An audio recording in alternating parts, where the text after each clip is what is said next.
Stop. Bu qo'rqinchli video emas-ku. Nega qo'rqinchli qo'yapman? Yo, WhatsApp bola obunachilar qizlar. Hammaga salom, sizlar bilan o'sha men Sadvik.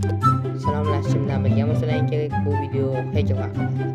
Nazarimda hacker qaytishi mumkin. Sababi bir kuni telefon o'ynab o'tirganimda, video o'tirganimda Prismaning videosini tomosha qilib, keyin pastga tushsam, shaxsiy o'yinida hacker deb yozilgan kanalning 113 ta obunachisi bor atigi. Lekin Prismaning uni kanallarini ostiga qo'shib qo'ygandi.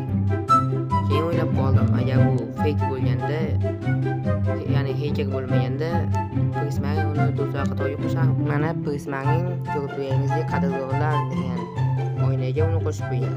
Kanal tavsifiga esa balki bu mening ikkinchi kanalim bo'lar deb yozib qo'ygan. Menimcha bu hacker va u yaqinda qaytadi. Siz nima o'ylaysiz? Balki bu hackerdir yoki yo'q? Kommentariyaga yozib qoling. Hammasini o'qib chiqaman.